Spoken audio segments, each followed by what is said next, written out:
আজকে একজন আপসীন নেত্রী চলে গেছেন। অনেকেই বলার চেষ্টা করছে 1990 সালে স্বৈরাচার আন্দোলনে সম্মুখভাগে একজন নেত্রী হিসেবে যিনি গৃহিণী থেকে বেরিয়ে এসে রাজপথে তার যে সংগ্রাম, আপসীন সংগ্রাম, ন্যায্যতার ভিত্তিতে সংগ্রাম, স্বৈরাচারকে হটানোর সংগ্রাম, আধিপত্যকে বিদায় করার সংগ্রাম, বাংলাদেশের জনগণের গণতন্ত্রকে পুনঃপ্রতিষ্ঠা দেওয়ার জন্য সংগ্রাম, সেই সংগ্রামের একমাত্র প্রতীক ছিল বেগম খালেদা জিয়া।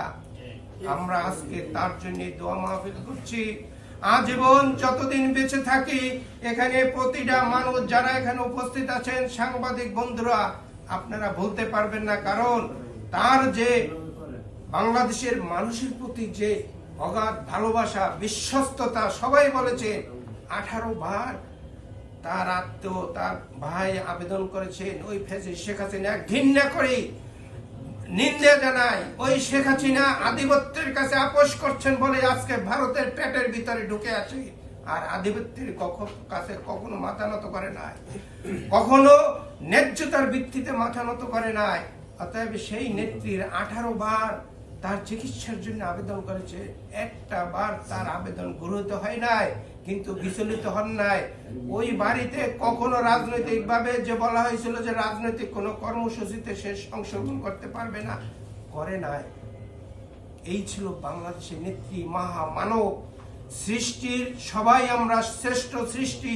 এই সৃষ্টির ভিতরেও আমি মনে করি 3 বারের প্রধানমন্ত্রী আপসীন নেত্রী বেগম খালেদা জিয়া।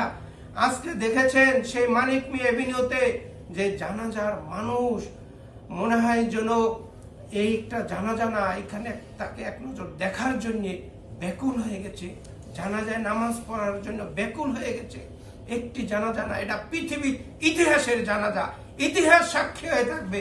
এই জানাজা ইতিহাসের পৃথিবীতে আর কেউ আসতে পারবে না, আসার মতো কেউ নাই। কারণ দুটি পরিবার, একটি পরিবার ছিল এরশাদ স্বৈরাচার হয়ে বিদায় নিয়েছে, তার কোনো গন্ধ নাই, মানুষ সিসি করে। আরেকটি পরিবার বলে স্বাধীনতার চেতনা নিঃশেষ হয়ে গেছে, ঘৃণা ভরে শেষ হয়ে গেছে। ওই পরিবারের কোথাও কোনো আজকে মানুষ জবানে উচ্চারণ করে না। কিন্তু আজকে বেগম খালেদা জিয়া, শহীদ প্রেসিডেন্ট জিয়াউর রহমানের আদর্শ নিয়ে বেগম খালেদা জিয়া তার সহধর্মিণী হিসেবে এই বাংলাদেশকে 3 বার পরিচালনা করেছেন। এবং মানুষ তার যে এই যে মহিলা পরিবার এবং যারা ছাত্রছাত্রী বিনা পয়সায় বই পেয়েছেন, একমাত্র শুরু করেছেন এই বেগম খালেদা জিয়া। এই পরিবারটাকে বলে পারিবারিক। একটু সাংবাদিক বন্ধুরা আপনারা জানবেন, শহীদ প্রেসিডেন্ট জিয়াউর রহমান শহীদ হওয়ার পরে এই যে বেগম খালেদা জিয়া তার চলে যাওয়ার পরে আজকে ভারপ্রাপ্ত চেয়ারম্যান জনাব তারেক রহমান, যিনি 17টা বছর লন্ডনে তার সেখানে বসবাস করেছেন, ব্যারিস্টার জাহিদুর রহমান, কোথাও কি কোনো সেই দেখাতে পারবেন, কোন পৃথিবীতে কেউ দেখাতে পারবে কোন সাংবাদিক বন্ধুরা যে এর কোথাও রাত্রের দাওয়াতে গেছে, কোন একটা অনুষ্ঠানে গেছে, কোন একটা বেহালার পান্না শেখ হাসিনার নাতি নাতনিদের মতো গেছে? আজকে আমি স্মরণ সভা বলতে চাই না, কিন্তু কেহ একটি কোন ধরনের ছবি দেখাতে পারবেন না।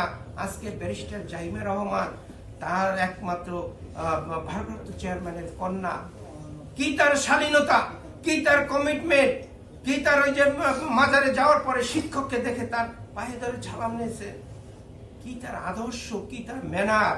এইটাই হচ্ছে বাংলাদেশ। এইটাই হচ্ছে, বললেন না যে আমাদের এক বন্ধু বললেন যে উনি হাসলে বাংলাদেশ হাসে, উনি কাঁদলে বাংলাদেশ অনিশ্চয়তার পথে হাঁটে। আজকে সেই বাংলাদেশ যেখানে এই মুহূর্তে আমরা যারা তার কর্মী বাহিনী, রাজনৈতিক বাহিনী, জোটগত 12 দলীয় জোট, অন্যান্য জোট সবাই স্মরণ করতেছে নিঃস্বার্থ ভাবে। আল্লাহর কাছে ফরিয়াদ জানাচ্ছি, হে আল্লাহ, আমার এই নেত্রীকে তুমি যেভাবে দুনিয়ায় যেভাবে আমাদের জন্য কষ্ট করেছে তার শতগুণ তার শান্তি বাড়িয়ে দেন, ওই বেহেশতের সর্বোচ্চ মাকাম দান করে। আমরা সেই প্রার্থনাই করি। প্রিয় বন্ধুরা, আজীবন আপনাদের কাছে আবেদন জানাবো, এই নেত্রী কোনোদিন ইয়াতে পরাজয় বরণ করে নাই, নীতির কাছে কখনো পরাজয় বরণ করে নাই।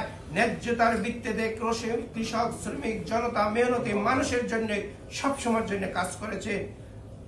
অনেকে দেখতে পারে সেই গুলশানের অফিসে অনেক বন্ধুরা আসতেছে, তাদের বুকে হাহাকার কান্না, তাদের বুকে হাহাকার, কোথায় যেন কি হারিয়ে ফেলেছি। অর্থাৎ আমরাই হারাবো না, তার পথে দেখানো পথে আমরা হাঁটবো, ন্যায্যতার ভিত্তিতে চলবো, কোনো চাঁদাবাজির কাছে আমরা মাথা নত করবো না, কোনো কারো কাছে তেলবাজি করব না। এই নেত্রীর আদর্শ নিয়ে আজকে তার ছেলে যদি সামনে যে নির্বাচন, জনাব তারেক রহমান যদি পৃথিবীর এই বাংলাদেশের শাসন ব্যবস্থা আসতে পারে, আমি মনে করি পৃথিবীর শ্রেষ্ঠ সন্তান হিসাবে এই শাসন ব্যবস্থা মানুষের দৌড় গড়ায় পৌঁছে দেবে।